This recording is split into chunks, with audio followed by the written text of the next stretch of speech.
Thanks to everyone for coming tonight. Many of you know me. I'm Pat Erdenberger, Chair of the Hoodland CPO. I know the issue we're discussing tonight, short-term rentals, is one that many of us care deeply about. Most people in the community are well-informed individuals, and I believe tonight will provide insightful and valuable testimony for the Board of Commissioners. I'd like to thank the commissioners, Commissioner Helm, Commissioner Savas. Commissioner Roberts will be here soon. He's held in traffic. That's another issue. There you go. Let's not go there. We're not here to talk about traffic. I would like to thank the commissioners for being here to listen to our experiences and thoughts. I'd also like to thank the commissioners for hosting an online virtual town hall about STRs back in February. It's clear to me that commissioners do want to hear directly from their constituents. Thank you, too, for choosing Welch's as a place to have your meeting. We really appreciate it here in the Outback. I'd also like to thank Clackamas County Administrator Gary Schmidt. He will serve tonight as our facilitator and MC. Thank you all again for coming. Make sure you take a turn looking at some of the maps back there of the locations of some of these short-term rentals. And Gary, happy to see you. Very good. Thank you, Pat. Good evening, everyone. Welcome and thank you for being here. Thank you, Pat, who's president of the Hoodland Community Planning Organization, CPO. If you're a member of the Hoodland CPO, would you please raise your hand? Fantastic. Thank you all for your leadership. And if you don't know what a CPO is, ask them. It's a great way to be involved in your community, and CPOs advise the Board of County Commissioners on many, many topics. So thank you all for being here tonight. I'm honored to be your facilitator, and I'll help guide the meeting for you, but really this is a chance for you to communicate with the Board of County Commissioners on what your input is on short-term rentals. I know you care deeply about this topic because you're here, and there's a lot of feedback the board has already received. I'd like to introduce the commissioners, which Pat has done. I'll do it one more time. Commissioner Diana Helm. Commissioner Paul Savas. Chair Craig Roberts is on his way. Traffic is pretty bad this hour, and we'll talk about traffic, another town hall meeting. Commissioner Ben West and Commissioner Martha Schrader are not able to be here. Commissioner West is on military leave out of the state, and Commissioner Schrader is on personal leave out of the state. But they will hear all the feedback tonight as well that you share. I've been asked, what are all these cameras in the room? This is Clackamas County. We are filming this for our government channel, and because soon there'll be 3 commissioners present, anytime a quorum of the board meets, we must stream it live. So this will be streamed live on our Zoom channel, so people can watch and participate, mostly listen through Zoom. That's an Oregon law that we, of course, are meeting. We have many staff here tonight that are also listening and taking very good notes. In particular, Jeff Munns is Assistant County Counsel, one of the county's attorneys. Don't blame him for that. I'm kidding, Jeff. That's a lawyer joke. Nobody laughed, all right? Sorry. And many other staff from the Office of the County Administrator and Public and Government Affairs. Thank you, teams, for being here.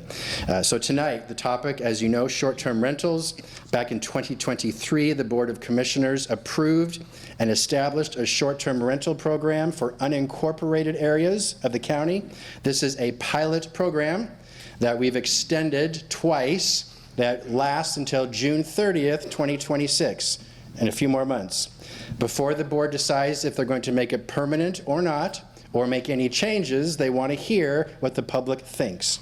So we've already had, the board has held one virtual town hall a few weeks ago, and we had this live town hall tonight.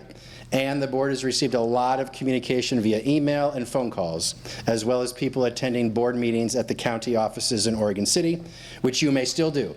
So tonight's not the only night. You still may provide feedback before the board discusses this in May to make a final decision on the future of the short-term rental program. I know you're familiar with the issue, so I'm not going to talk about it. However, if you do need a primer or a background, there's materials on the back table, or when you come to the mic, you can simply ask a question, and the commissioners or I will help answer that for you. So for tonight, this is a chance for a dialogue. So it is not just, the board's not going to sit silently and just listen. That was feedback we got from the virtual town hall. The board just listened and said very little. That's because they really wanted to hear what you had to say. Tonight will be more of a dialogue. And when it's your time to speak, the microphone is right here. There's no sign-in list tonight. We're gonna just be on the honor system where I will ask you to come up to the microphone one at a time. But let me start. How many of you wish to speak tonight and give comments to the board? Would you raise your hand? All right, that's not too bad. So I am not going to time you, but I ask you to please be as concise as you can so as many people as possible will have a chance to speak. If I feel you're going on a bit too long, I might say, could you please wrap it up? That is only out of a chance to let everyone have a chance to speak. The board may ask you a question as well. I do ask, though, if you could keep your question and comments as brief as possible so as many people as possible can speak. And then if there's time, we can go back for round 2 or round 3 if we have another question or want to have a dialogue with the board. If you are not comfortable speaking in public, that's totally fine. We have cards that you can write down your feedback. They are currently in the back of the room. The gentleman, Dylan, is holding them up right now, little white 3x5 cards. Either raise your hand and he'll bring it to you, or please move find your way to the back of the room at some point and you can write down your comments. Here's a card. Sorry, Dylan, I just volunteered you. Raise your hand right now if you'd like a card that you could fill out if you don't want to speak or you have an additional comment. You don't? Okay, I'm sorry. Well, there's one anyway. Thank you. All right, Dylan, thank you. So feel free to write it down if you don't want to speak. After tonight, you can still provide feedback via email to the Board of Commissioners, bcc@clackamas.us. Simple, right? bcc@clackamas.us. Or you can talk to the commissioners at the end of the event here tonight. Okay, I think, in general, if someone has said something you agree with, here's something we do, is you can wave your hands or like silent applause that you agree with that sentiment. Or if you disagree, maybe you shake your head. But let's be respectful, please. No cat calls or boos or hisses, but let everyone have a chance to share their input and what they'd like to share. All right, so Chair Roberts did have some welcoming comments, but again, he's stuck in traffic. He asked us to start without him. But let me quickly read what he was going to say to you, because I have his notes. Thank you, Gary, for that kind introduction.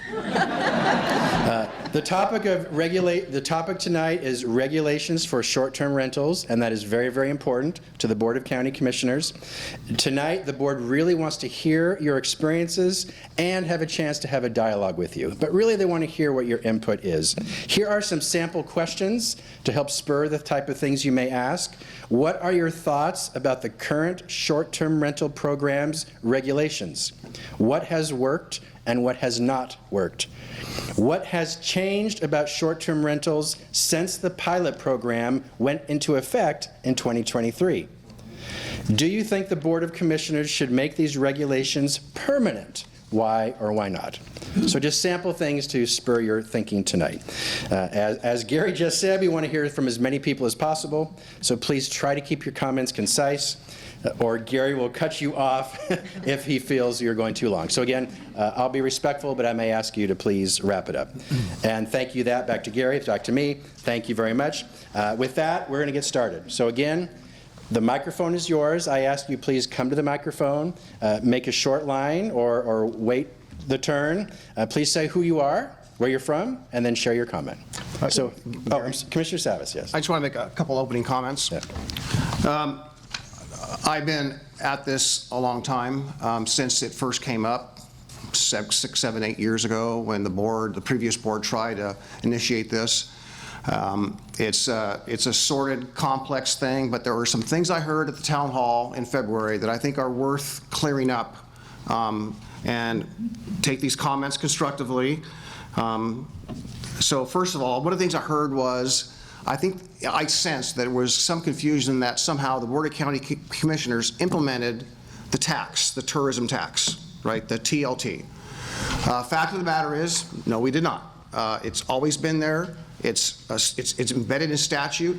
It's state law required that that fee be collected. It applies to short-term rentals regardless, before the county commission did anything or afterwards. So that fee is established through a very complex procedure, because the tourism board who monitors those dollars is independent of the Board of County Commissioners. So that's not why we're here today, but I just wanted to clear that up. I really sense that people thought that we actually implemented this TLT tax, right? We did not. The other aspect about that is that it's the same amount. We don't control the amount. What we did do, though, in all honesty, is we added a small surcharge to help pay to administer this pilot program. So that surcharge amounts to about an average of a little over about $1, 80 cents on the dollar, if you will, or 0.8%. So on a $100 rental for the night, it would be $1 or 80 cents. Yeah, for $100, it's 80 cents. So it's a small surcharge that helps pay for this, to administer this program. And the idea that we heard was to administer this program, the issue were complaints about code enforcement or having a more control to make sure that the livability of your neighborhoods, parking, noise, parties, all that stuff that is, you know, for some of the bad actors that's impacting your community. We heard that. The code enforcement element is another thing I want to clear up. The code enforcement that was in place before this is identical to the code enforcement that's here today. We didn't change it. We didn't ramp it up. We didn't do anything. By this pilot program we implemented, it was simply a requirement for short-term rental operators to file basically a free application, free registration, and that affidavit that they would fill out, they would basically sign it and swear to it that they meet all the requirements that we expect to make our community better, right? Contact information, everything else. So that's what we've done. So we have that, but not all of those people did register, right? We have a lot of people that didn't register, they're not paying the fees, so forth. So just want to clarify, if there's any questions of that specifically, you know, we'll respond to those. And we'll also have legal counsel here if there's anything technical that I can't answer, just to clarify for you all. So I'll just cover those again. One other thing I want to add is that, as Gary said, we've said at the town hall, we're saying here tonight, we don't know what we're going to do with this because it's going to be based on your input. We have no preconceived ideas or plans or increases or decreases. It really depends on, is this constructive? Do you feel it's constructive? How do we make it better? And so everything's on the table. There's no preconceived decisions or approaches to how we tackle this. So, Gary? Very good. Thank you, Commissioner Savas. Commissioner Helm, would you like to make any opening comments? No, just that there was a lot of great takeaways from the online town hall. A lot of the same things were mentioned over and over. The accountability for the people who own the homes and making sure that they're doing the responsible thing for the neighborhood. The software program is very cumbersome and needs to be upgraded or updated or something fixed so that it's not so hard to use, which I think that's probably an easy fix. But I will just say, because I'll keep using this "I'm new here" thing for as long as I possibly can. Looking at the map over here that you guys have put up, and Pat, you probably did that. I think it's gotten a little out of hand, and I think that's not what you guys intended. I'm not sure it's what we intended. I'm not sure when it was set up. It's not a blame issue, but it's how do we contain that? How do we maybe right-size the numbers so that you have livable neighborhoods again, and you have people going to your elementary schools and families can live here. So I hear all these different things, and I hope that we can find a resolution to some of it. And as I said to a couple of people earlier, sometimes that is compromise, and compromise means neither side is happy. Right, but we have to try to find a middle ground. So I think based on your input you've already given and what we're going to hear tonight, I think it's going to give us a real good pathway on what we need to do going forward. So we're here to listen and we're here to dialogue with you. I don't want you to feel like we're talking at you or you're talking at us, but I think we're on kind of the path to fix it, because I'm all about fixing things. Very good. Thank you, Commissioner. All right, now it is your turn. Your chance to give comments and feedback to the board. Again, please come forward to the mic so that everyone may hear you. And first come, first serve. Yeah.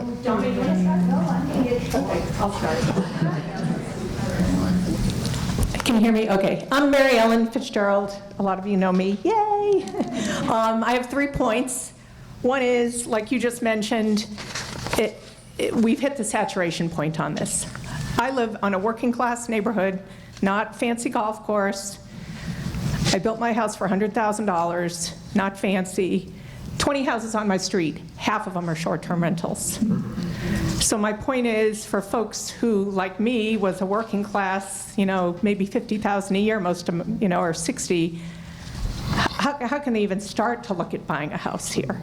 And no one wants to rent because the long term. Anyhow, so my question to you guys is, are you willing to look at limits on the density of short-term rentals, not taking into account government camp and owner-occupied? I think those need to be handled differently. So that's question number 1. And of that, and you mentioned the fee it's being charged now, basically 80 cents on the $100. I wonder how much that's generated and how has it been used so far? Because from my observation, there's been no enforcement of this program. If there has, I can't see it. Looking at the 10 short-term rentals on my street, none of them have the required phone number and permits out front. Overall, though, I haven't had an issue. The guests have been okay in my community, or my street. And let me think, one more question. Yeah, so my 2 questions: are you willing to look at density? And 2, how much money's been developed, generated, and how has it been used? Okay. That's it.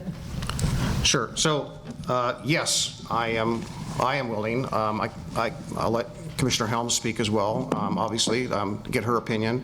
I think it's important, and we actually, back in the years back, we actually discussed that, but we struggled for several years, and we couldn't move this program forward. So we had to restart this later on with a different board, and fortunately we have, again, a pilot. So how much money did it generate? If I'm reading what's in front of me correctly, it looks like over this period of time it's generated $287,000. $287,000, okay? And expenditures for the startup and the operators for the website and all that is, the expenditure has been about $169,000. So we had a rough start. That's another thing I'll just say right now. We had a rough start. The people we had contracts with, they didn't really perform. I'm not happy with the performance of this program, to be put that perfectly up front. But I still think there's a lot of life and opportunity to get this right, and I'm all for improving it. So we have, and the question that you asked that I don't know the answer to is, I don't know, and you're not going to see it, and I'm probably not going to see it, what enforcement action via the affidavit did either our finance department or our legal counsel's office take as far as fulfilling or tracking some of these complaints. The complaints were lodged. I had a number here and I'll look for it. Yeah, there's been 52 complaints, verified short-term rental complaints on this program, or for operators. And essentially, I don't know what actions were taken. I mean, I need a briefing on that. We all need a briefing, but I'll stop there. If I got your 2 questions? So, absolutely, I think that density should be managed. Now that the horse is out of the gate, how do you do that? And I think that you do that by, if it changes hands, it goes back to not a short-term rental. I think that's kind of the easiest way to do it. Gerard is here. I know you probably have thoughts on that. I know you're a good partner to the people here at the Mountain, but again, what it's doing is changing the fabric of your community, and I think that's your number one concern, and I feel that concern. I don't think there's been any teeth in the code enforcement part of it, and I think that that's a missed mark for us, and how we do that is talking to our code enforcement team and trying to figure out how to get them on board and use some of these funds to get them up here when there's a problem going on. And then to the 52, I think they've gotten hundreds and hundreds of, it's not 52 verified complaints. I think there's been many, many complaints, right? I'm seeing this in the audience. And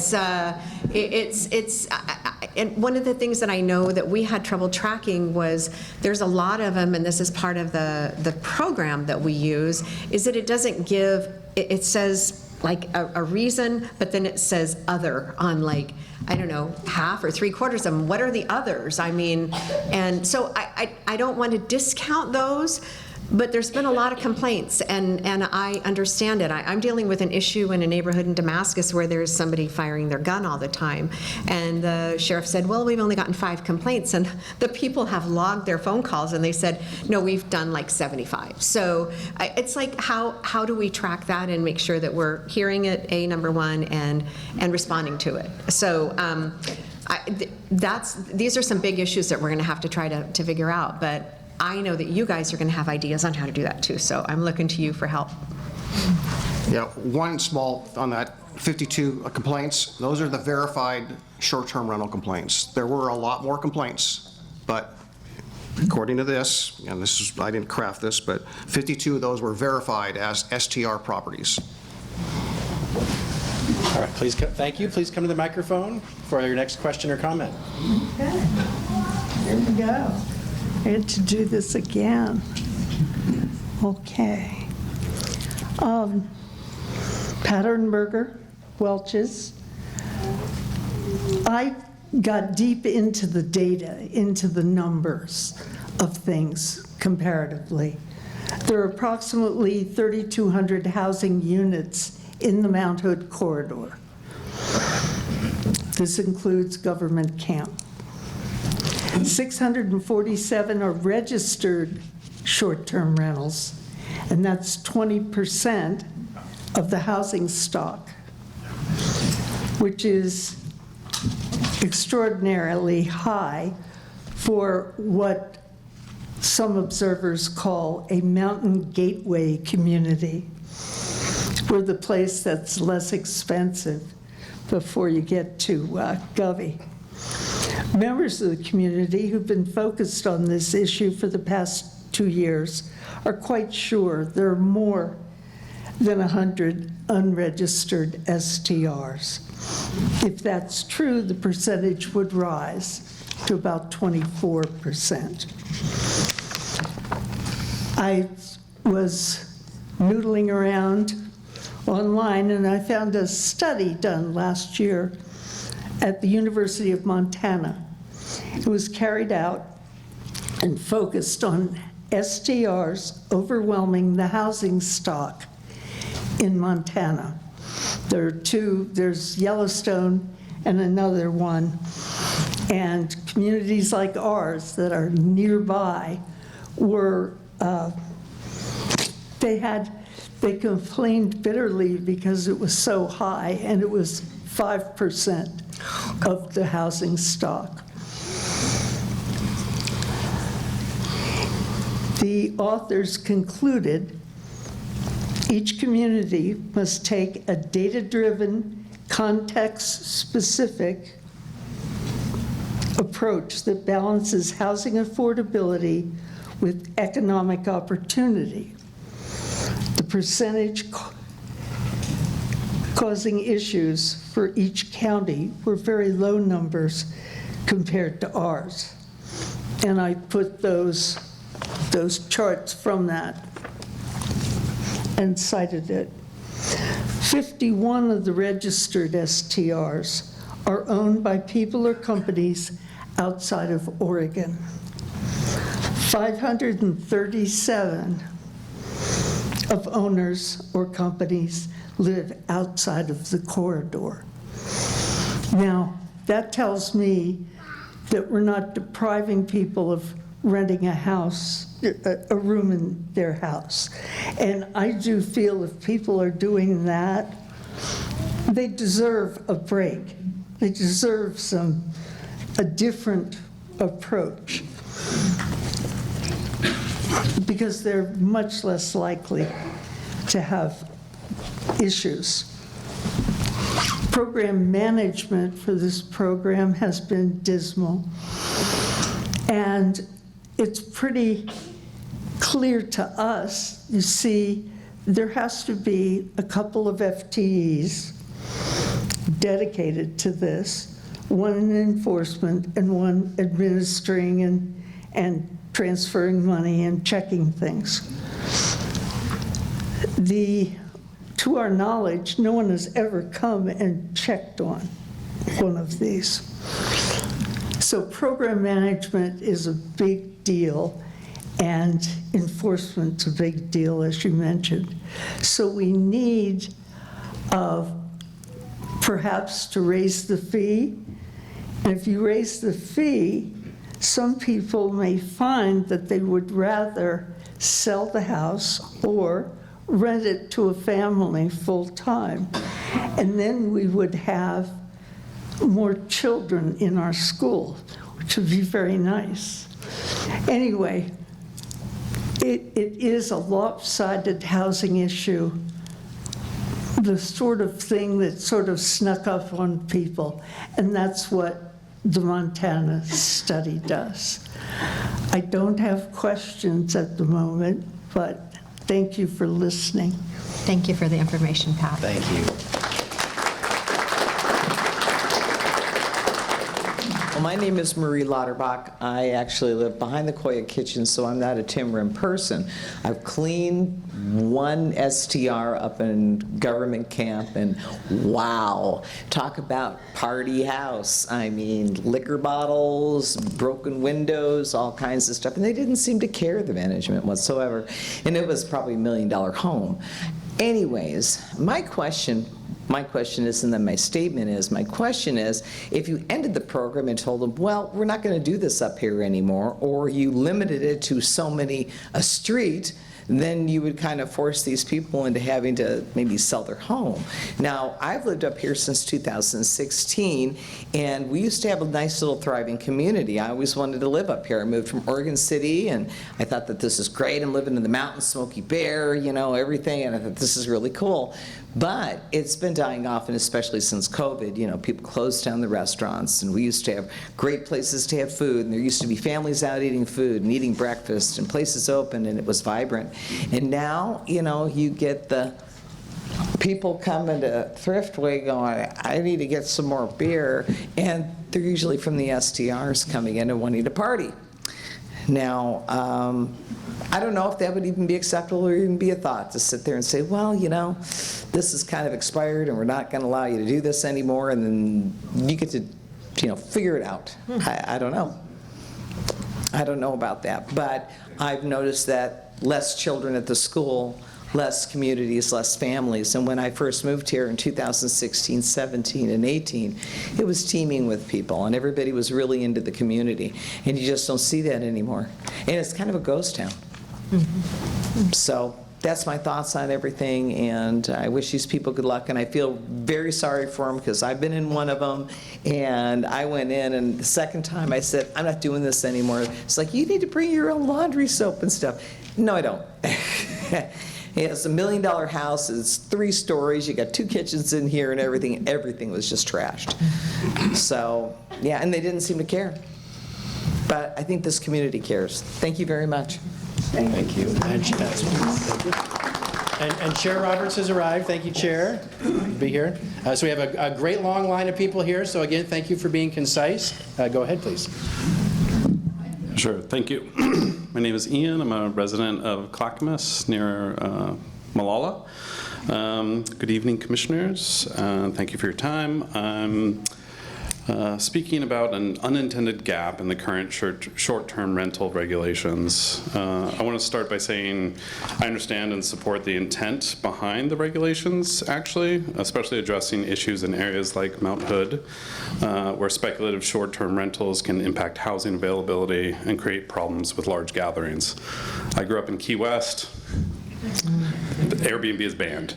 I think those are all valid concerns. But at the same time, the current approach is having broader impacts across rural parts of the county, including properties in exclusive farm use and timber zoning. In many of these areas, short-term rentals aren't competing with housing. They're often a small supplemental income source that helps families sustain agricultural or rural land.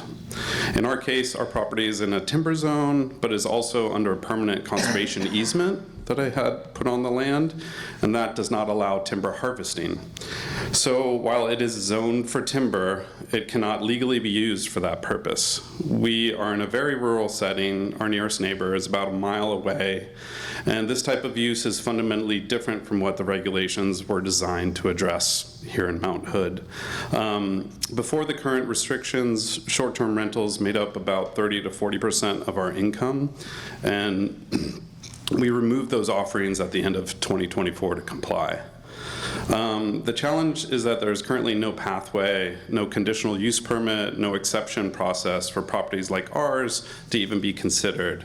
So the result is that land that cannot be used for its zone purpose is also prevented from being used in a low impact way that doesn't conflict with housing or neighborhood concerns.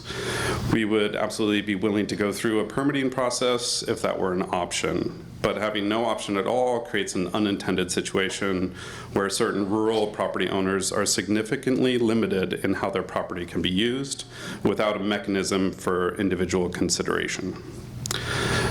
I'm not asking for unrestricted short-term rentals. I'm asking whether the county would consider a narrowly tailored pathway, such as conditional use or discretionary review for rural properties, including those under conservation easements or in very low density areas, and whether regulations could be better aligned geographically or contextually, so areas facing specific pressures like Mount Hood can be addressed without unintentionally affecting very different parts of a very large county. Thank you for your consideration. Thank you. Thank you.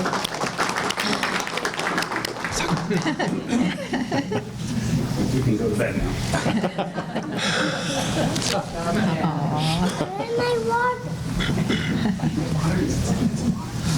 Hi, my name is Sarah Robertson. I live in Timberline Rim, Division 5. I'm also on the board of the Timberline Rim HOA. I got involved with all of this discussion about STRs when it very first came up, and I have testified several times about this.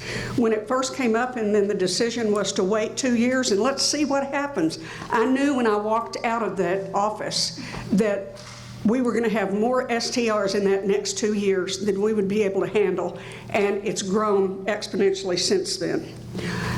My problem is, on a personal level, I don't feel safe anymore. I absolutely don't feel safe. My house sits on a road with no sidewalks, so people walk in the road right next to your property to go down to the river. We have that all summer long, and we also have it in the winter, but it really booms in the summertime. So I'll have groups of 15 or more at a time of people that I have never seen before going within 30 feet of my house. This happens constantly. The STRs are a source of damage to our neighborhoods. They leave out their garbage cans because the person left on maybe Thursday, and that garbage isn't going to be picked up for Tuesday, so we deal with garbage all over the street. It gives food for the bears and puts us all in danger. So we've had a lot of that kind of stuff going on. And they also are a drain on our water system. In Timberline Rim, we own our own water system.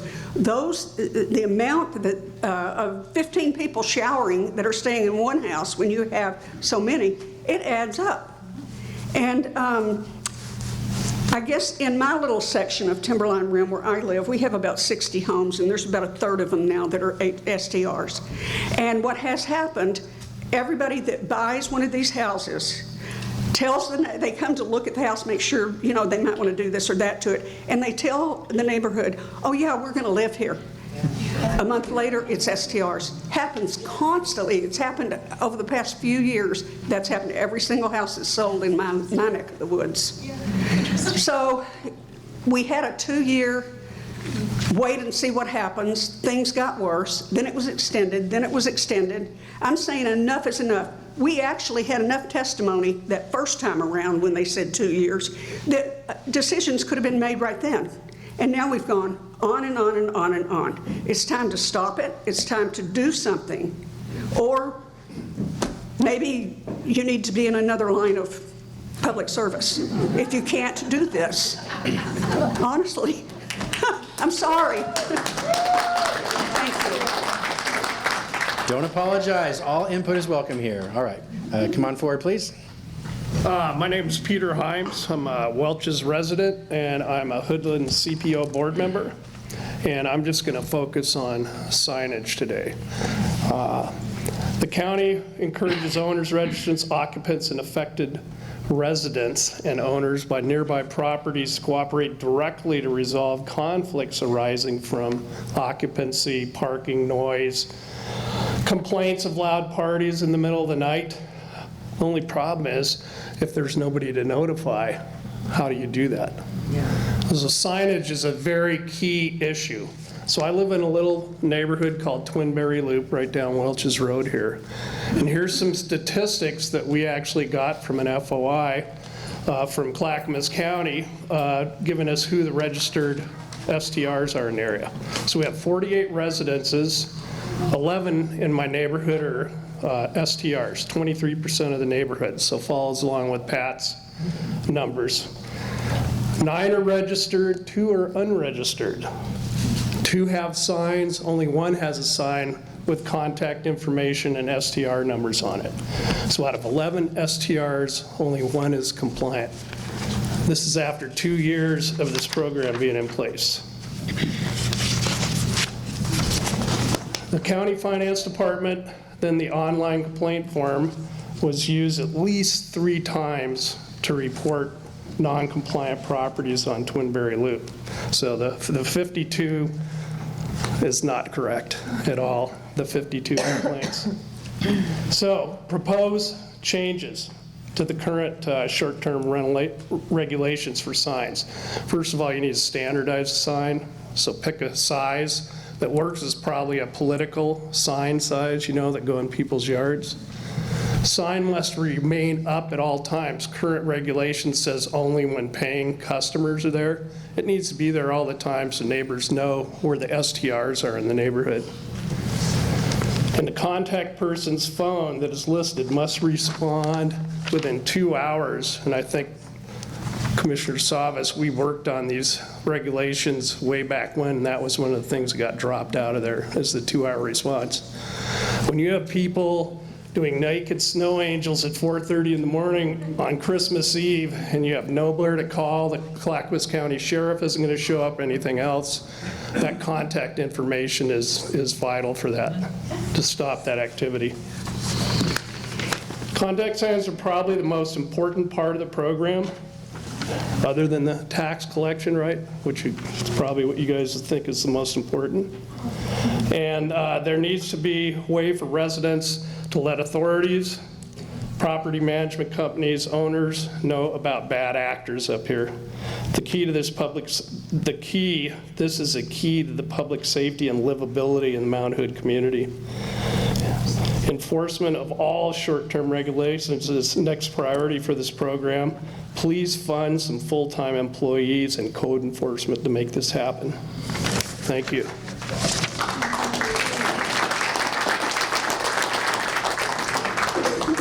Hi, Commissioners.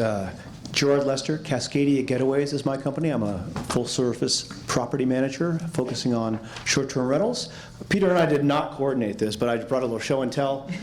This is two-sided so everybody can see it. I find that one of the easiest things about our business, and it is a very challenging business, one of the easiest things has been to comply with the regulatory situation for STRs. It is not challenging at all.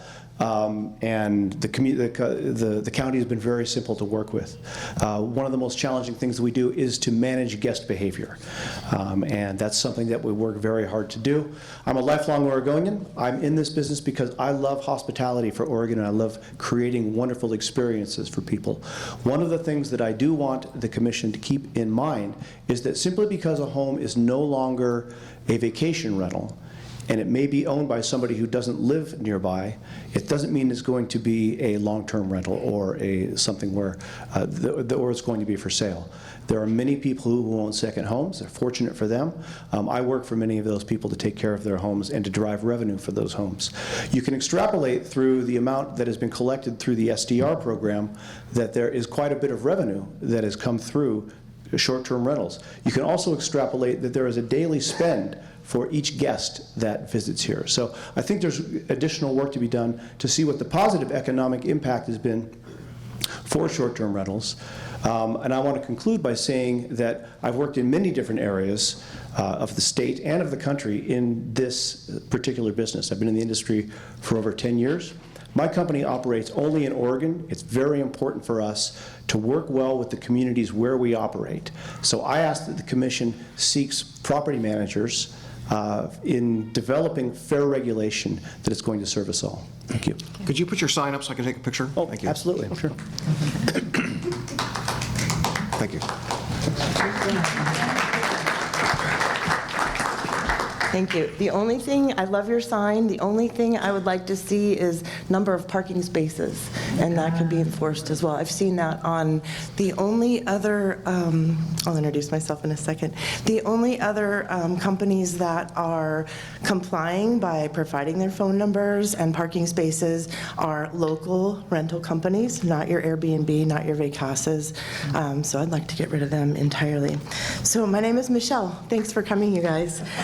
I'm a certified wildfire mitigation specialist, so I've been to a lot of these homes doing wildfire risk assessments, and that's why I know that not many are in compliance.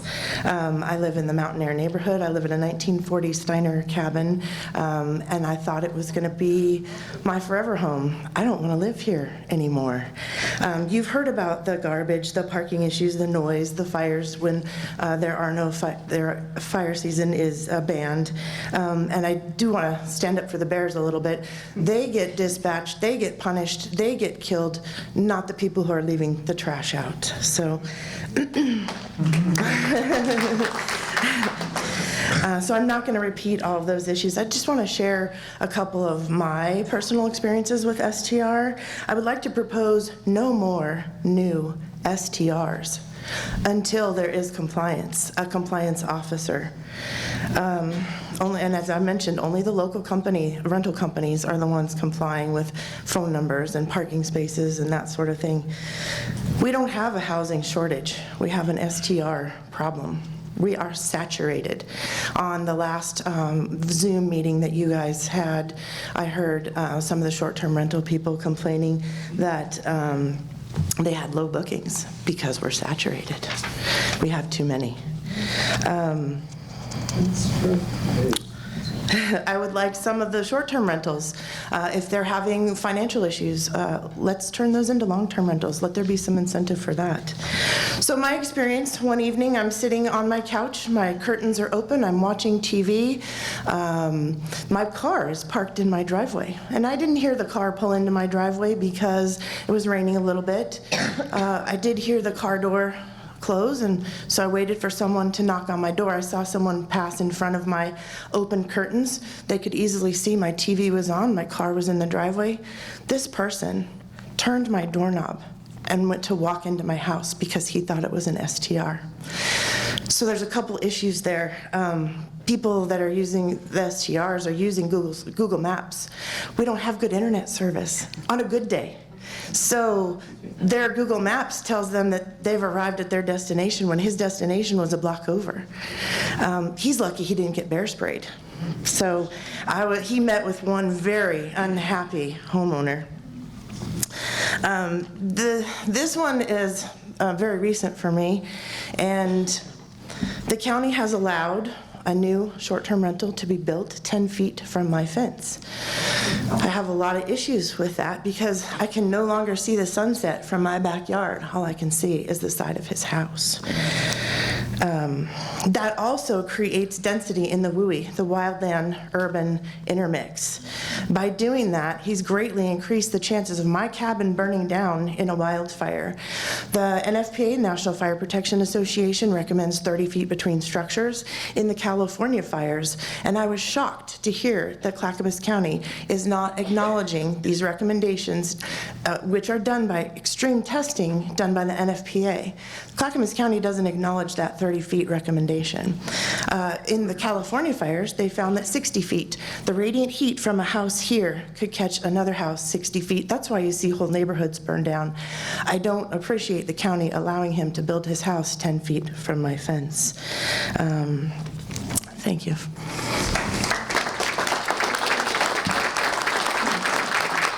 I'm Doug Saldivar. I've lived in the area since 1991, and I've got a couple of comments and proposals about issues that have already been discussed by other people. First of all, the unregistered STRs.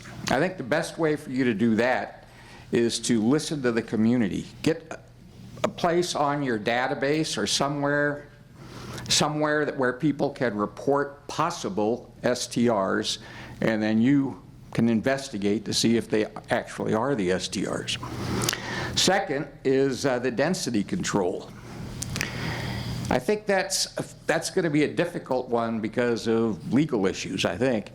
And so I think the best way to do that is just figure out what a recommended density is going to be in some neighborhoods, and then not issue new permits and use attrition as a way to control the density.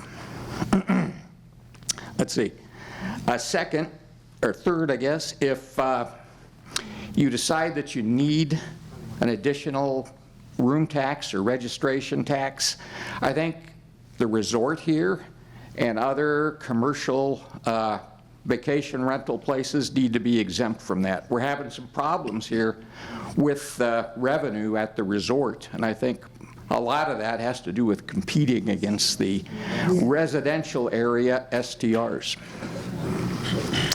That, you know, commercial areas is where these things are supposed to be, not in our residential areas. So don't penalize the commercial areas if you need a little extra money to do some of these things. And let's see here, communication and the lack of verifiable complaints. One of the things that I've noticed about people I've talked to is that they don't really want to make complaints anymore because there's no feedback. So I'd like to suggest that in the future you send the community, CPO perhaps, a report on complaints and action that you've taken. I think that'd be a good way to get people interested in using your website. I think that's about all I have. Thank you.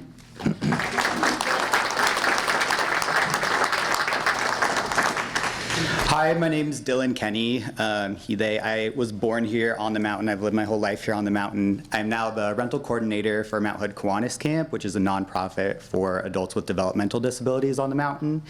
So to piggyback on Doug's point, we have seen our business be impacted by the short-term rentals, as when we don't run our summer camp, it's a rental property all season for skiers, churches, Boy Scout groups, anything of the sorts. We are also located on Road 39, which is a hot spot for spring camping. And we already struggle with getting enforcement out there to keep our streams and our roads clean, let alone these random type of, maybe bad actors was a word that you used, but I maybe push back on that language that you're using because it does seem to be a pretty common thing. And when you use terms like bad actor, I think it invalidates and diminishes some of the feedback you're getting, because those bad actors are actually shaping the community and the culture that we have to live in and raise our kids in. So those bad actors aren't just there for a weekend, because in our eyes, those bad actors are the same bad actors that we see every other weekend. So I think that term, maybe could get some thought on. But I also just want to give some insight and just remind us all that although legal issues and there's many hoops to jump through, this Mount Hood corridor was founded by settlers and pioneers on the basis of tourism. Whether it was grizzly bears in cages on the side of the roads, or huckleberry picking, or skiing, or the construction of Timberline Lodge that was created by some of the highest tax rates on the wealthiest members of our country and community. So when you're talking about tax rates of short-term rentals and the opportunities of income and revenue that it could supply for our local community, I guess I just ask what those taxes, whether it's the percentage that goes towards running this program, what communities and what percentage of the profit is actually going back into those communities, and what type of culture it's creating, whether it's a safety or prosperity. I think because we live in such a beautiful area, it was chosen to be developed into a recreational area, and I don't think that we should turn our back on the economy that we have here, but I do realistically need to just validate everybody who has given comments here about not wanting to live in the community that they've spent their entire lives in, because it's no longer a community. So that's all I have to say.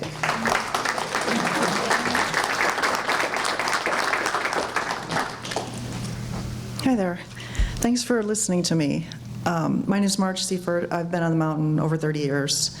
My son's a firefighter here. My granddaughter goes to the school here. My kids went to school here. I've also lived in Michigan for a little time after my husband had a traumatic brain injury. In both places, I've had short-term rentals attached to my property. I was there. I was responsible. If there was a problem, I could take care of it. So I don't mean this to be like, I don't want this to stop anyone here who needs that extra income to like pay their taxes or do whatever, or get a vacation out of it. I'm here because my community's gone. All the people that I know have left. They've sold. They've moved away. They don't want to be here anymore. I came back here. When my husband was ill, we were in Michigan, and I had to come back because I love the mountain. And all these people love the mountain. But we don't like living like this. On my street, there are 7 houses. It's a cul-de-sac. 3 full-time residents. 3 rentals. 1 part-time. That is not okay. And you'd want to talk about traffic. You don't want to talk about traffic. There is a traffic issue. I live on a cul-de-sac. There shouldn't be anybody coming down my road unless they're lost. I've got people turning around in front of my house at 35 miles an hour. That's not okay. My granddaughter's 5. They could run her over. My dog's out. They could run her over. This is a livability issue. It's not just an STR issue. This is our home. And somebody said before about that we need to compromise and find middle ground. No, this is our community and our county, and we pay taxes to live here, and we're not getting what we need from our county. And I'm wondering if there's a conflict of interest, because the STRs generate so much money, not the 85 cents or whatever, but the tax money that normally would have been paid by the hotel if they had stayed here. So I think you guys have a lot to do, and I've got a lot of ideas about solutions, and I'm sure a lot of other people that have showed up today are starting to generate solutions in their minds, and we need to all get those to these people, solutions that will help us get through this, because this is untenable. Thank you.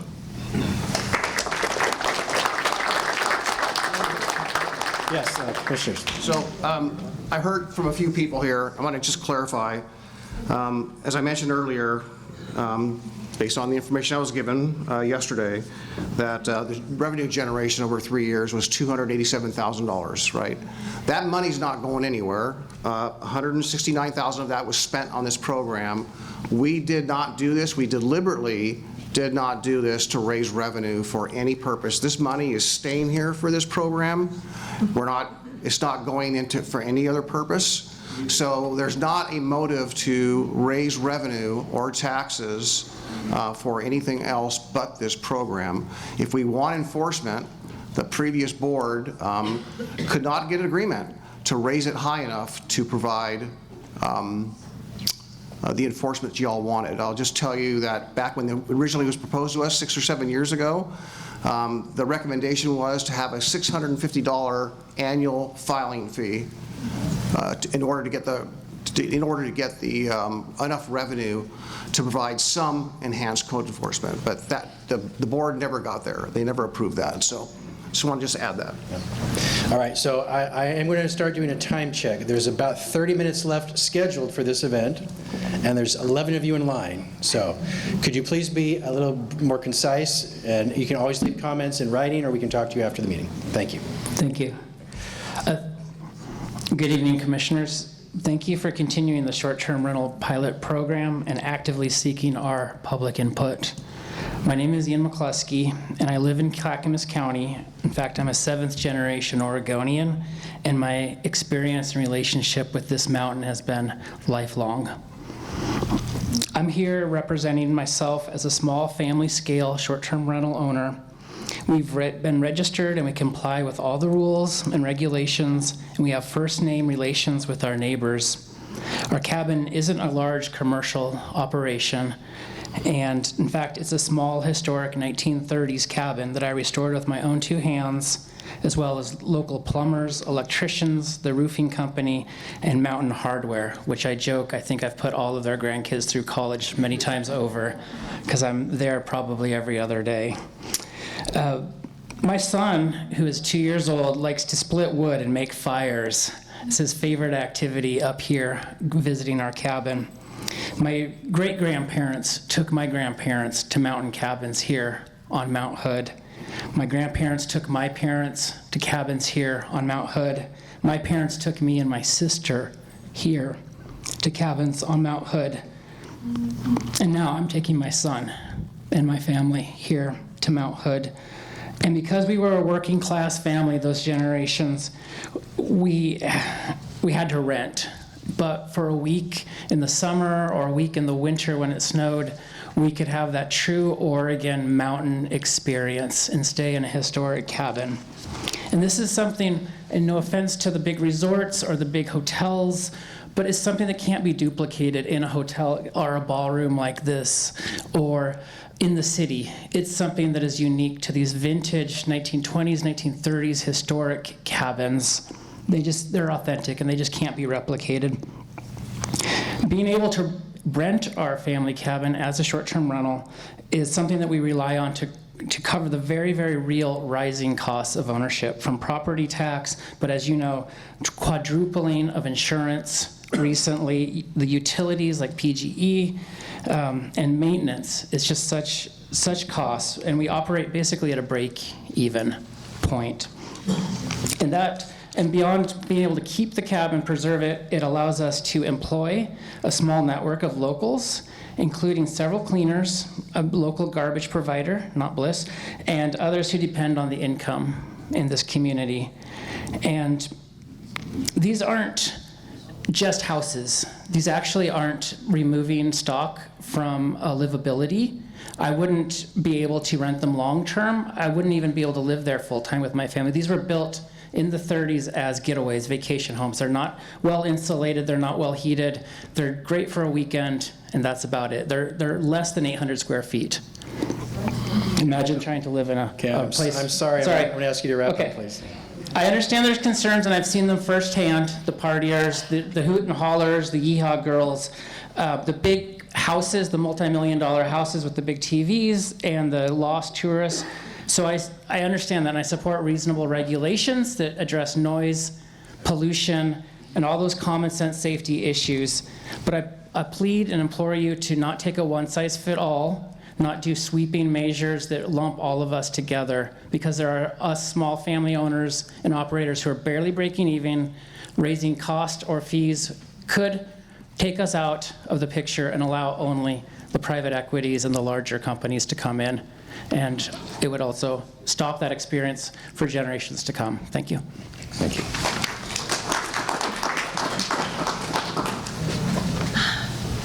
My name is Pat Bangy. I'm here to speak for the short-term rental owners that are managing with respect to their neighbors.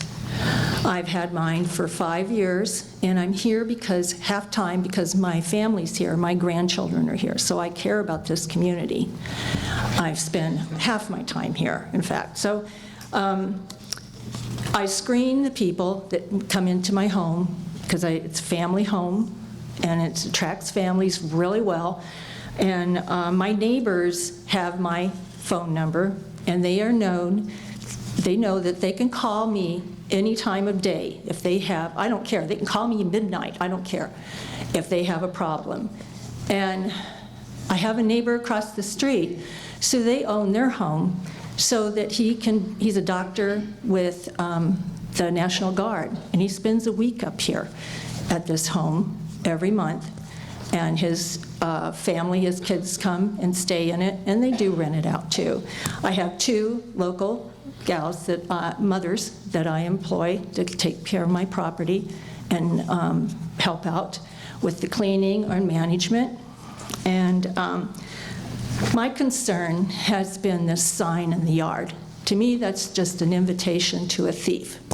And my neighbors aren't going to know that that thief isn't supposed to be there, or someone that can come and just decide they're going to live there for a while.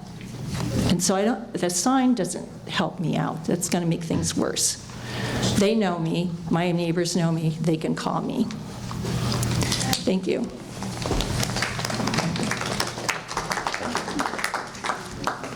Hi, my name's Dennis Tilka. I'm a Welch's resident. I've lived in the same house about 55 years. And what I see is the crux of the problem is the short-term rental businesses are trying to stick too many people and too many cars in one house. And that's the major problem. Is when one car leaves, you see a caravan of cars, one right after another. So the major problem is you need to define a sleeping area or bedroom. A bunk bed and a closet, hallway closet, should not be considered a sleeping area. And you have to limit to 2 people for every bedroom. And there shouldn't be an exception, because septic tanks are designed for 2 persons per bedroom. So the way the current regulations are, you allow 2 people per bedroom, but then you allow an extra 4 people. That's like adding an extra 2 bedrooms. You need to consult the soils department and see what they have to say about that. If you're overloading the septic tank system, we have domestic wells and we have wild and scenic rivers and wetlands up here that water is going to go into.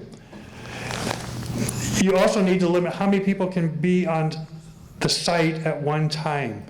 The way the current regulations are written, you allow only 15 people to spend a night, but you don't have a limit on how many people can be there. You have to limit events. No short-term rental should be used as an event. We're dealing with a house, right now it's a violation, and the person built 3 houses, and then he put up a wedding venue. And we investigated, and ZDO 826 requires the owner to actually live on site and be the permanent resident there in order to even try to get an event.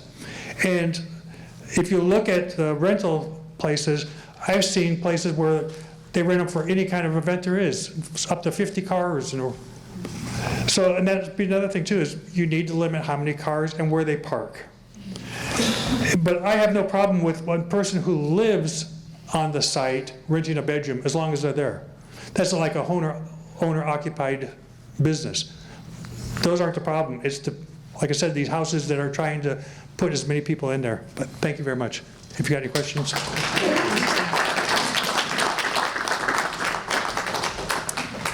Good evening, Commissioners. Thank you for coming to this corner of the county and listening to us. I think there's been some really great anecdotal and qualitative data that's come out tonight. I would urge you to look at the quantitative data as well. We've heard probably an equal amount from the audience here as we've heard from you, and I appreciate, Commissioner Savas, you sharing what you have today, because that's more than what we've had previously. And just with the decision, I would urge you to look at that and consider that data, especially when it comes to the affordability of housing. Home prices everywhere are rising, but are we looking at STRs that are driving that, or is there anything else that's driving that? I think we really need to be considering that, and we have a surplus of funds right now. We have certain operators that are maybe not operating in the best manner, and so let's look at using some of those funds to trying to find a balance and improving the community and the neighborhoods up here. So that's what I have. Thank you. Hi there, my name is Kate Willey. I've only been here about 10 years. I live in Welches, just not far from here.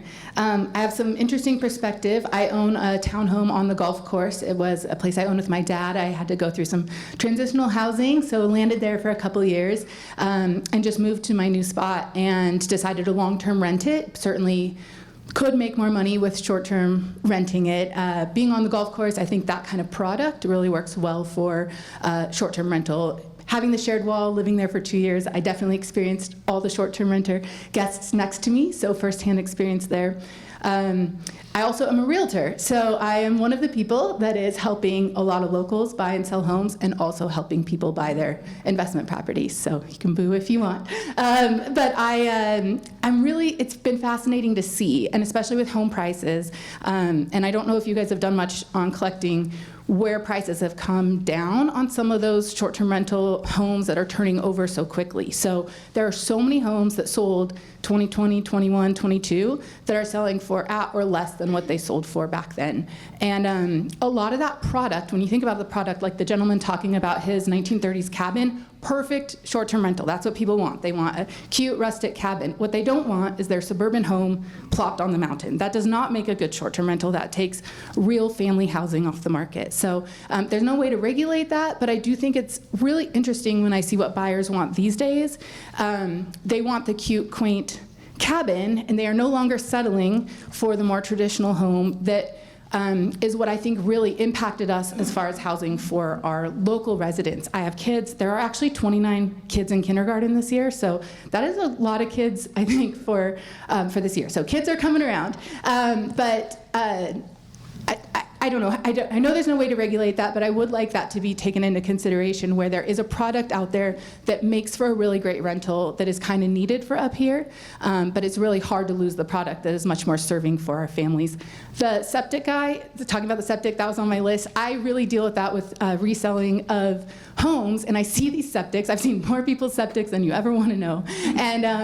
And I really have concerns about packing 10 people into a house that has a 2-bedroom septic system. So something that I think needs to be part of the registration program. If you have a septic system, you need to have it pumped and inspected in order to get approved. That's my personal preference. Great.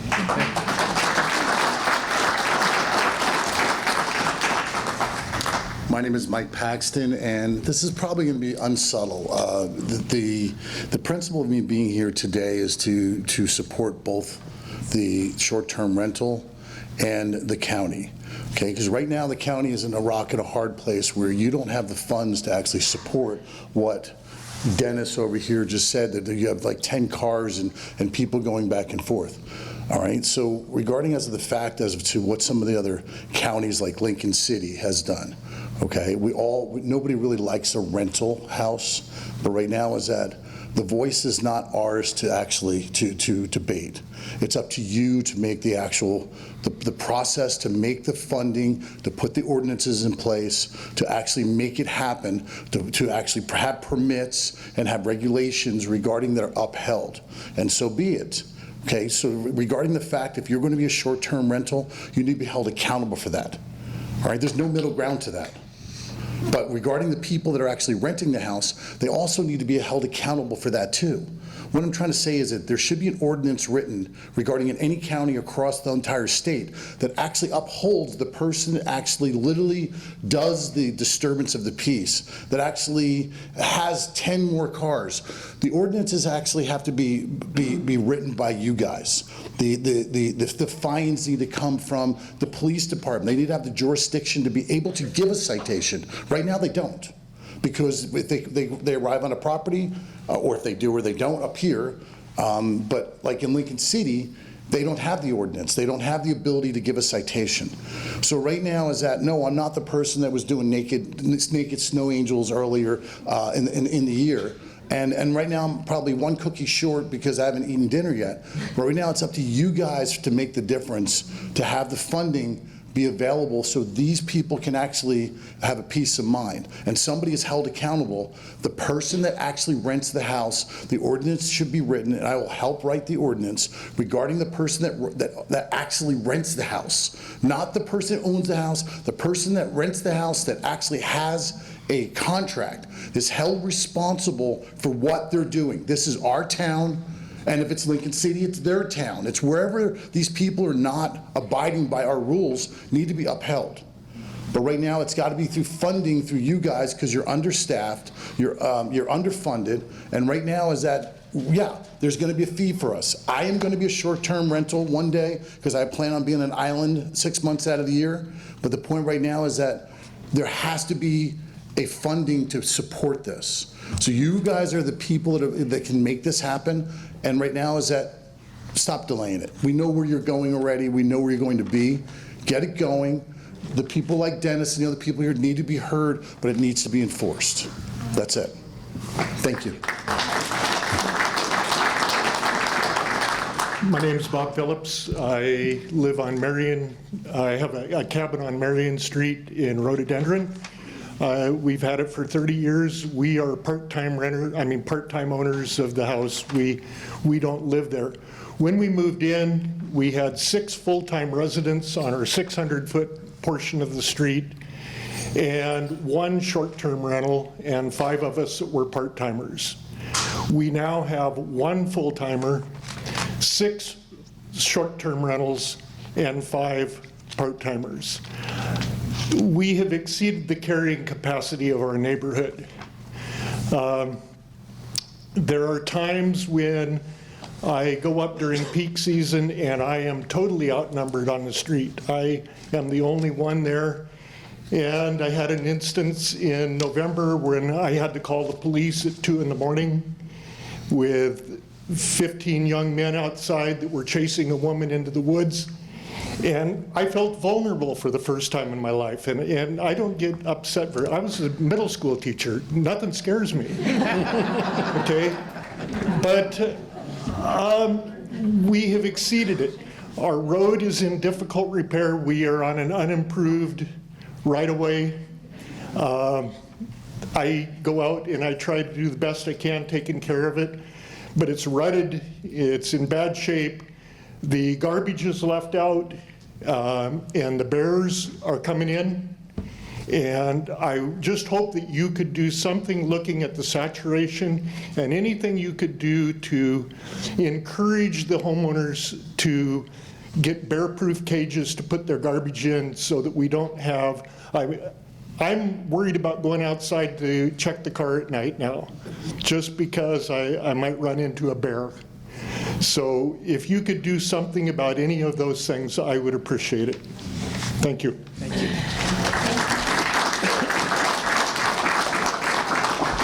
Thank you. My name is Richard Carlson, and I live about 2 blocks from here. We originally bought our home in 2006. Since then, we've moved to another place that's just a little closer to the resort. But I'm also the chair of the Rippling River Association. That's our HOA in this area around the resort. We have 150 units. About 21 or 22 of those are STRs. And some of them are just fine. Some of them have been problematic over the years. And these are all amongst residences. And some people have homes up here that are their second homes. They come up on weekends. But the violations we've seen all that you've heard about. We've had the noise, we've had the parties, we've had fires when they aren't supposed to be building fires. I would say that that rule that you have, the ordinance that says 15 people, that's a lot. The place that we lived at before, we had a place that they advertised for 15. You know, and how do you know how many is in there? I know there were more than 15 people in there. And when you consider 15, you need to consider the fact that, now we have one person over here that finds himself, he's an older fella, you know, probably older than me, but he finds himself in the middle of 3 STRs. And so what happens? There's a bachelor party in one of the places. And then right next door, there's a bachelorette party. And so when you say 15, you've got to take into consideration an area like this where groups come up for weddings at the resort, golf tournaments.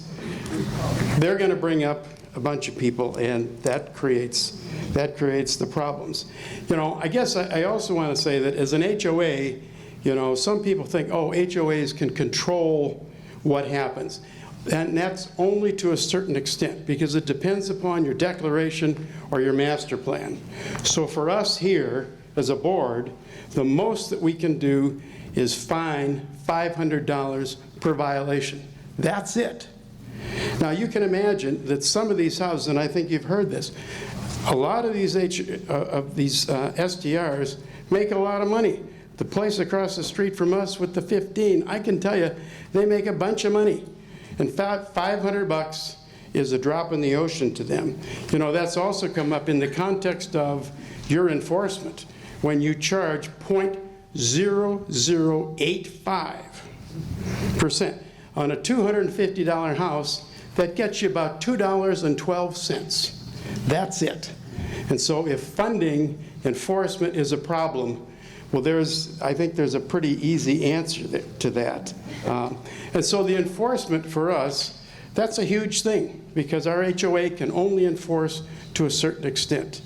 And it's important, and I guess that would be my main message to you, is it's important that these rules remain in effect. It's important that people know that if they don't abide by the county ordinances, that they could lose the ability to rent their places. And I don't know what the enforcement has been. You know, I don't know what. Could you please wrap it up? Please wrap up your comments. Okay. I don't know what the county's response has been to complaints from neighbors, or what if a property complained about a neighbor that's not registered.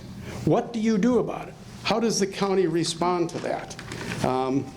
You know, the rumor mill. Please wrap up your, I'm sorry. We have 7 more people who want to speak. Okay. Well, that's my main, I guess that's my main pitch, is that hopefully you'll continue these, because we all need it up here. Thank you. Thank you.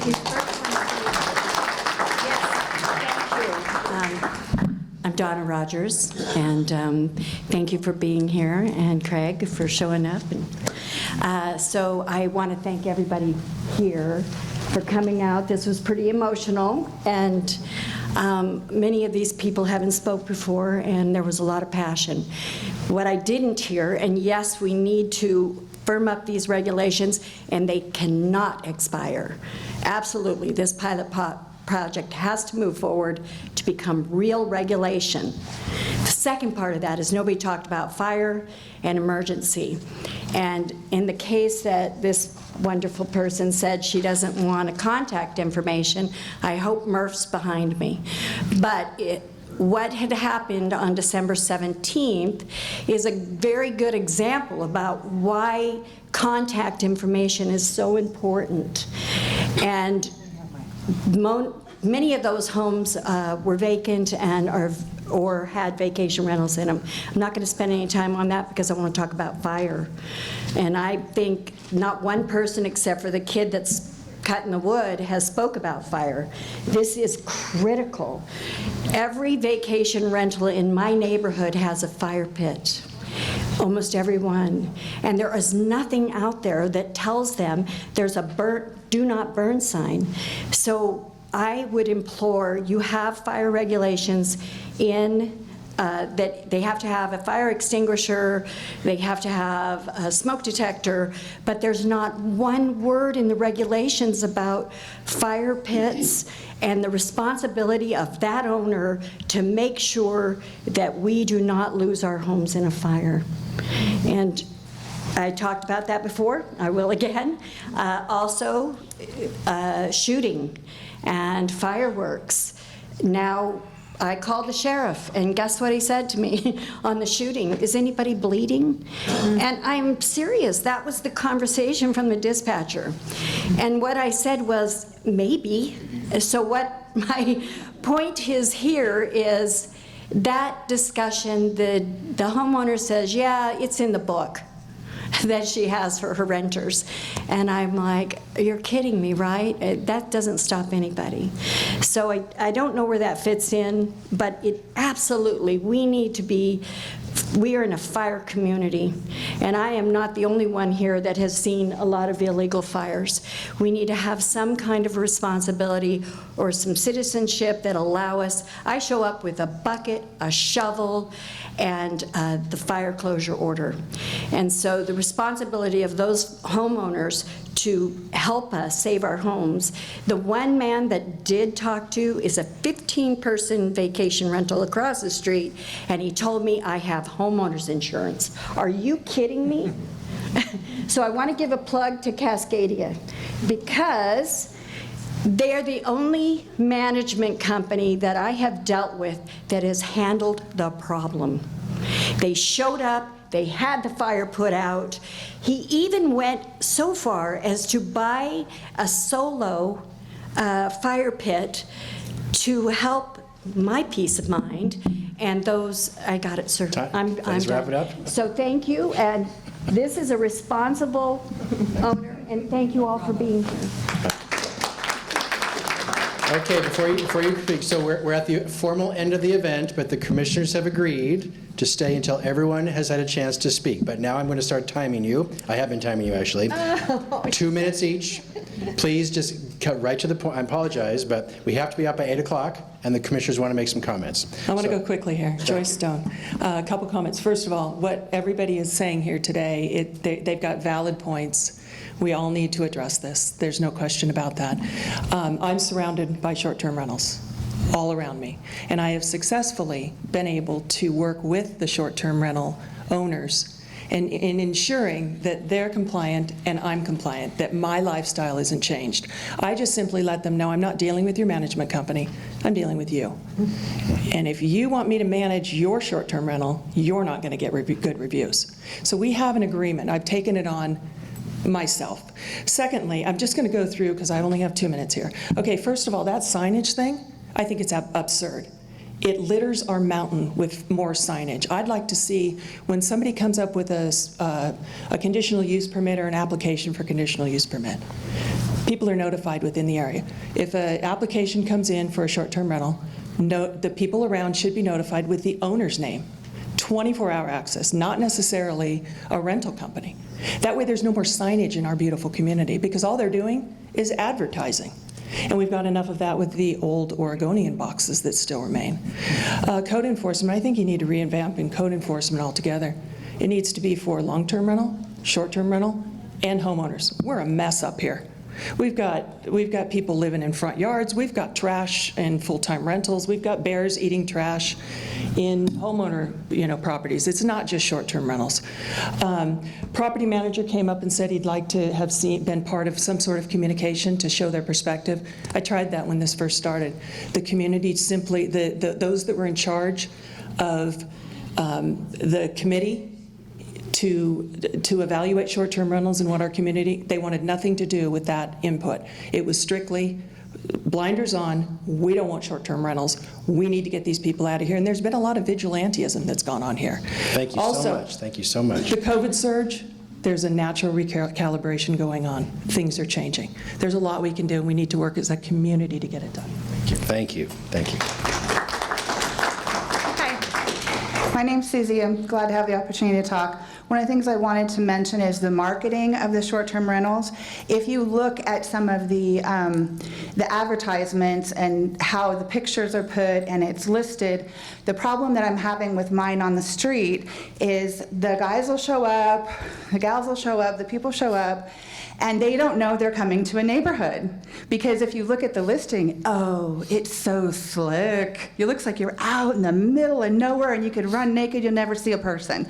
They get there and they're like, oh no. But then you go talk to them about their fire pits or them trying to, whatever they're doing. I can hear every word they say from my porch. They don't know it because, yeah, there's some trees next to the street, but I literally hear every word they're saying. And they're in the hot tub talking about how they were banging this person and banging that person. I hear every word. I have to go in my house not to hear their partying and their talking. But they think they've rented someplace else. So when I go talk to them, they're mad at whoever listed that short-term rental. When I call the short-term rental company, they have the attitude like, well, it's better to get forgiveness than permission, so we'll just send somebody over there. They don't know I can hear them too, because I'm on my porch. And I hear them talking to the person who says, I'm so sorry, this woman calls all the time. She's so much trouble. Oh, I'm sure you guys are fine. Oh, I don't see any fire here. I only see 2 people. There's like 10 cars. I'm like, what? So they play the victim to the people who rented the house, who are playing the victim to me, that they thought they were out in the middle of nowhere. So there's got to be some sort of looking into how they're marketing these places. They're not honest, because they're going to lose their revenue. If there's some sort of marking over each one of the listings that says, this is in a neighborhood, they've got to put a sign out front for all of us to have to see. There should be a sign on that listing that says you're in the middle of a neighborhood. They should know before they get there. Thank you. Thank you for your comments.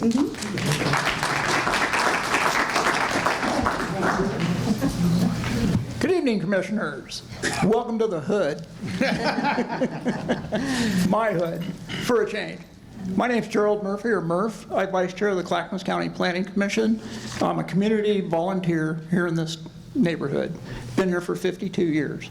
Worked on this before with Commissioner Savas as a planning commissioner 8 years ago. We had a set of regulations, quite a set, as I remember. Something that I would like to see, and I brought it up with one of the principal planners, would be require short-term renters insurance. Clackamas County does not require short-term renters insurance. In my neighborhood of Timberline Rim, we have 92, at least, short-term rentals. If a fire is started, they could burn down multiple homes. $1 million isn't going to cover that. It's going to take more. It's going to take a commercial insurance to cover this. And I think perhaps we could get some help from insurance companies on inspections of these places. I think this would be pretty important. Another point would be in urban areas, which Clackamas County also has areas within the urban growth boundary, we have commercial corridors where we allow this type of activity. We respect the residential neighborhoods. We need to start focusing, I think, in that direction and award people who have long-term rentals for short-term rentals. Commissioner Helm mentioned once one sells, it cannot go to a short-term rental. I think that's a plus. I think that's huge. I'll stop there. Thank you. Thank you. A reminder, there are cards in the back if you'd like to write down a question or comment, because we're almost about to wrap this event up. Please, in the back, cards if you'd like to write your comment. Go ahead, please. My name is Dennis Gelfie, and I just want to be sure, I'm not familiar how the payment for these permits or this regulation is, but it should be based on size of the unit in regards to a sliding scale, and then that also should tier into the occupancy numbers, the parking numbers, and all like that. Because like that one fellow was here, the 800 square foot cabin versus the 4,200 square foot house, they're going to impact the neighborhoods a lot differently. So hopefully in any and all fees that are charged, it's based on the actual footprint of the facility. Thank you. Thank you. Thank you. 30 seconds. Well done. Thank you. Go ahead. I'm going to go for a minute. Ron Stewart, about 20 years up here. Some suggestions maybe.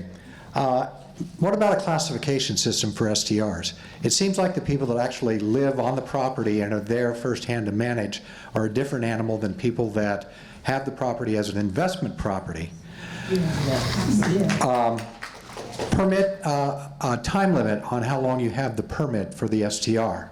People that, again, own that property and that's part of their livelihood, maybe they have it indefinitely.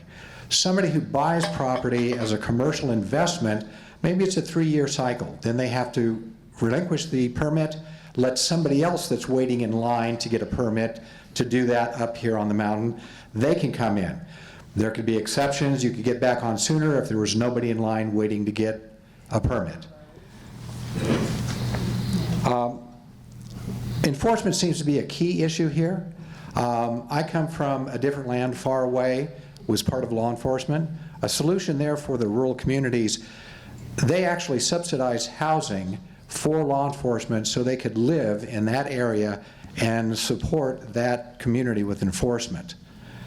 And lastly, if it is an investment property, doesn't that make it commercial? And these are residential neighborhoods?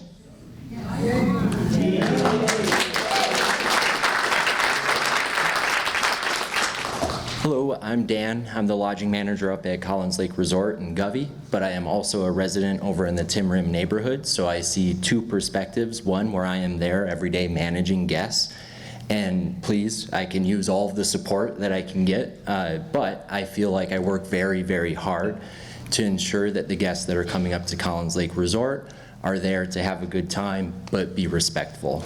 But at the same time, we've got over 200 homeowners in a resort facility who are paying HOA dues as well as their general rental expenses to provide the services of trash, security, and et cetera that the STR program is looking to cover.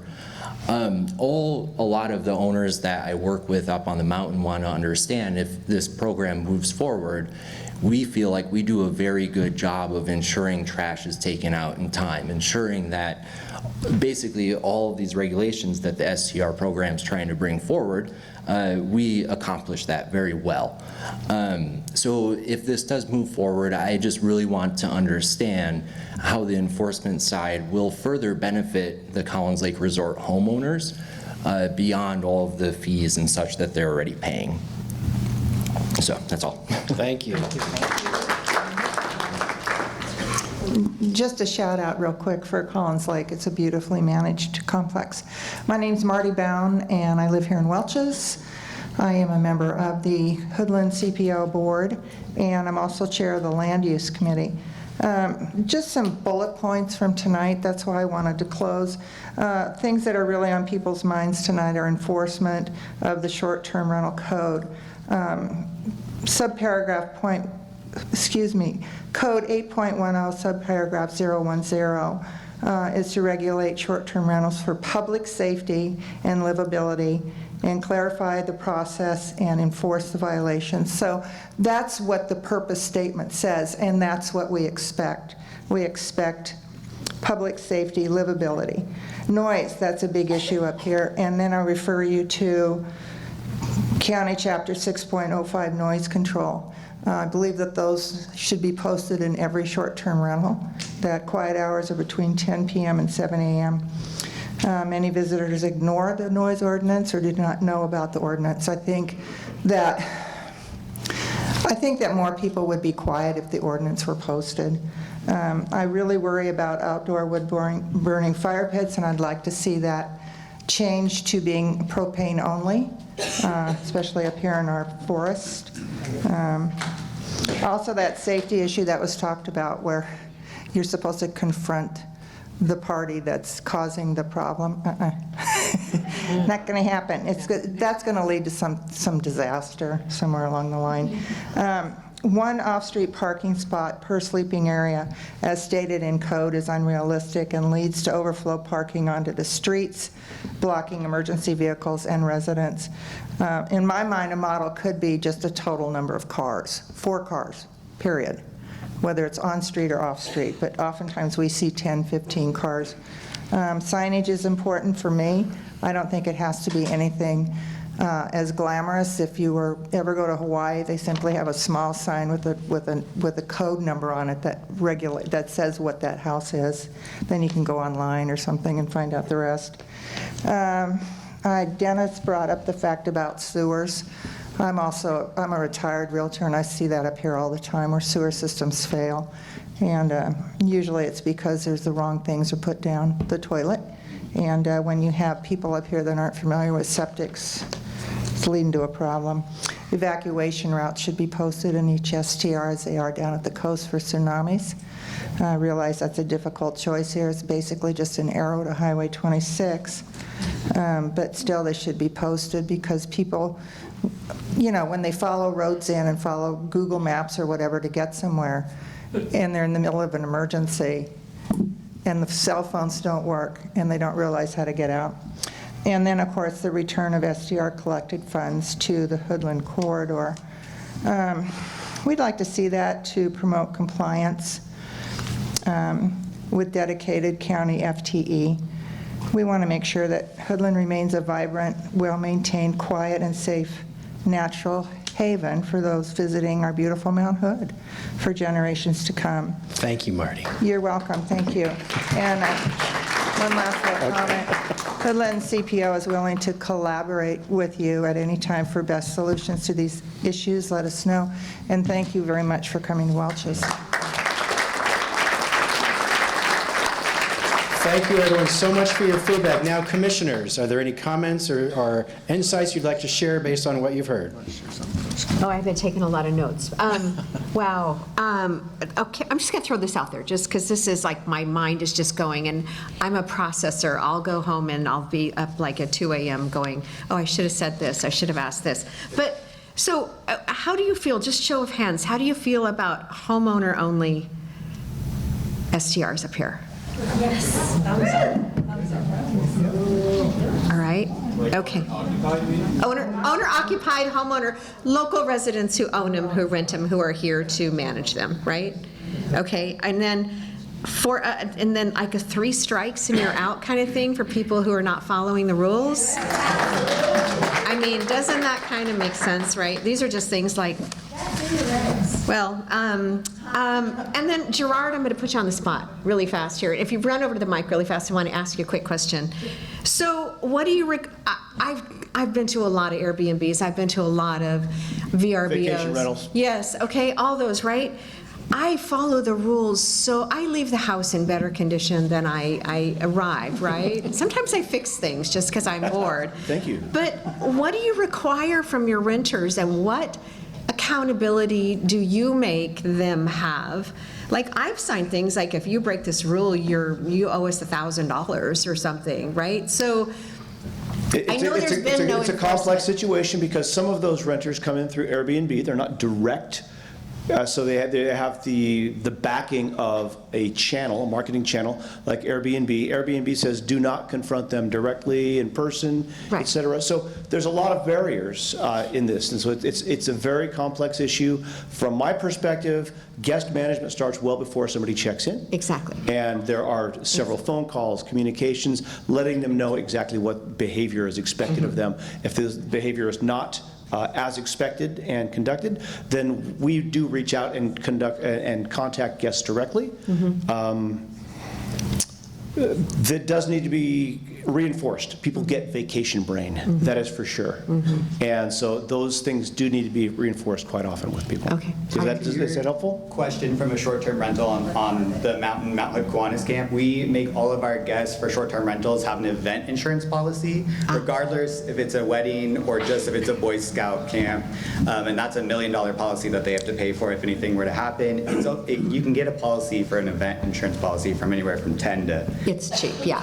I've been there, done that. Okay, cool. Okay, Does that answer your question, Dana? It does, because I know that I have had to sign my life away before I go to a short-term rental. And it sounds like there's so much unregulated stuff going on that there aren't the rules in place that hold the people accountable who are doing the renting. So, and unless they're... It is different with everyone that does that. I think friction is what vacation rental managers are trying to avoid. They want to make it as easy as possible for people to book. because otherwise they'll go to a different environment. So Right. I think that goes hand in hand with guest management, which is a very big challenge in this Right, industry. okay, guest management, thank you. Thank you. We also have a great number of SDRs that are owned by corporations. Yes. Right, okay. Good property management. Yeah, good property managers, right, yes, right, okay, go ahead, that's,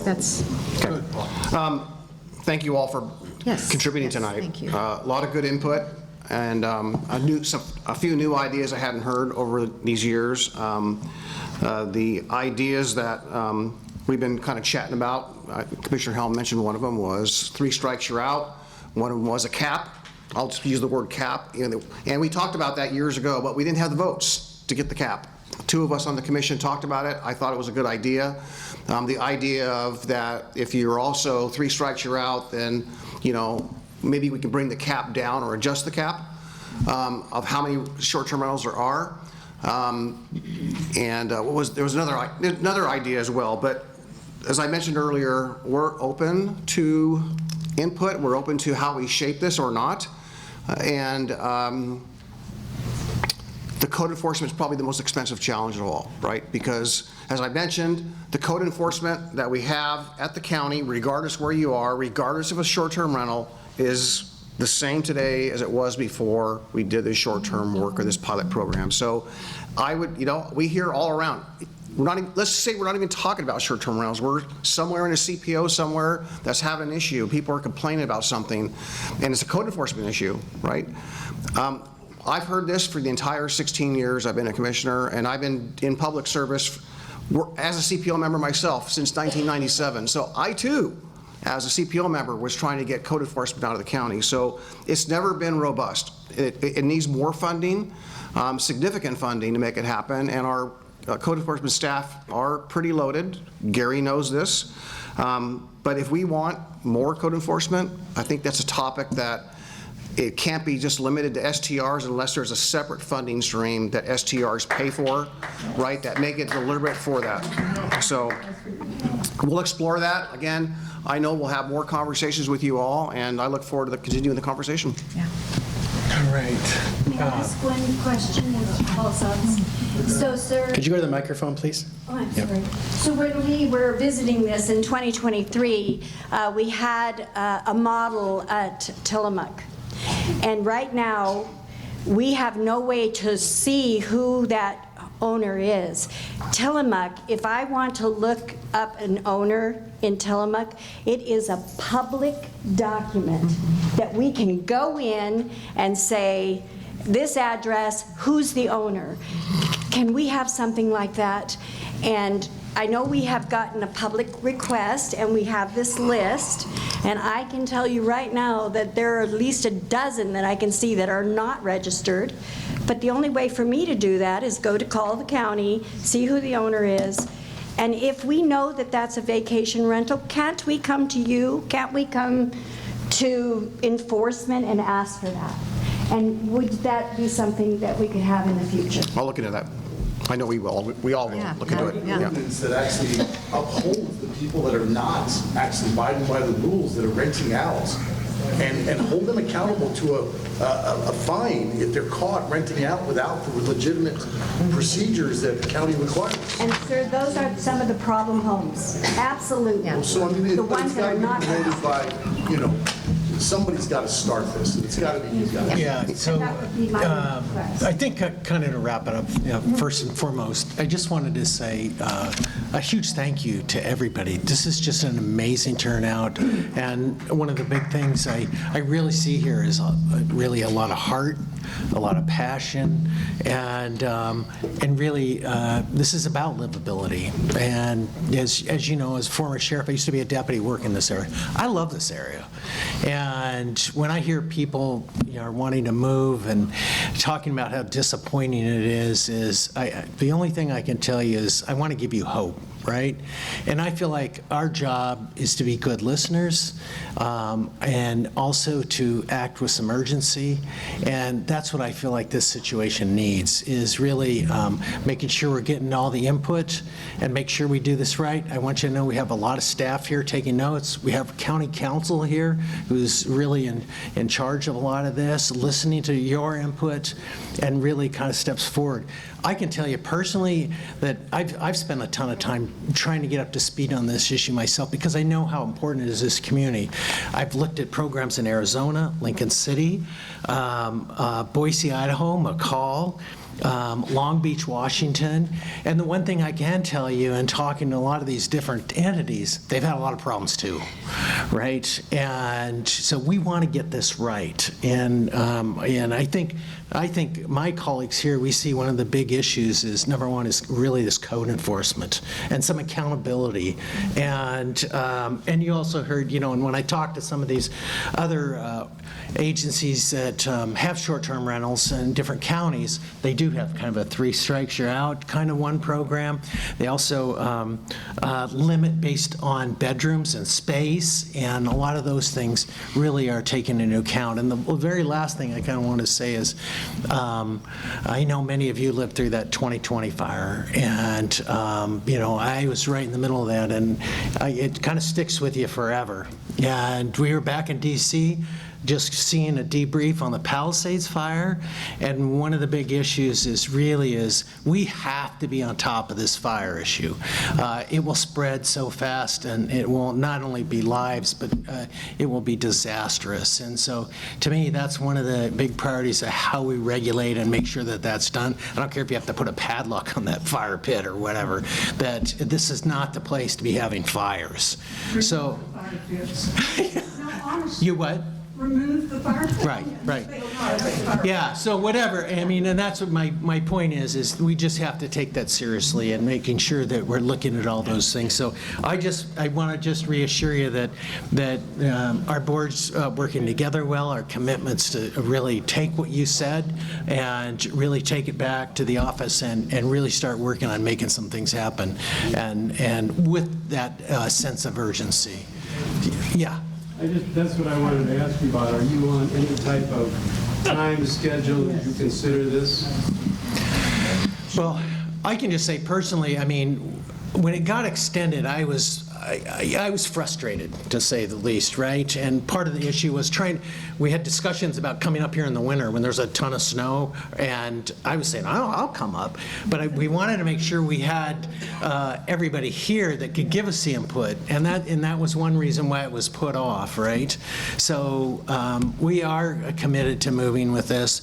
I also think what would help all of us too is really looking at, really I kind of heard this as almost a fact sheet of the number of complaints, how many have been addressed, and really taking a hard look at some of those numbers. I mean, we have some of it, but I think some of that is also important. And I guess lastly, closing it, is I don't want this to be the last time that we're here. I want us to really come back here again. We want to continue to hear how it's going. We want to hear what you think of the improvements, or were they working or not. So we will be back up here to be listening. So we've had enough discussion. Okay. You want action. You want action. I want action. You want action. Right. Okay, I'm going to wrap it. Thank you, commissioners, for your comments. We won't be back. Wait. So the board is discussing this for a decision point on April 21st. 20 days from now. Tuesday, April 21st is the policy session where the board will compile all of this feedback and I hope give direction to staff, because this current program ends on June 30th, or they will extend the program. We'll see. So April 21st, again, if you have feedback, you can still provide that with a card in the back of the room, or email the board at bcc@clackamas.us, bcc@clackamas.us, or attend any of the board's business meetings coming up in the next few weeks. And Oregon City is a long drive. Yes, it is.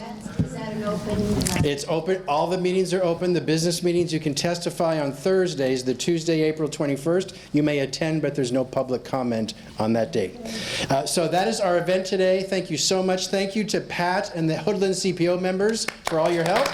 Appreciate you. Thank you all very much.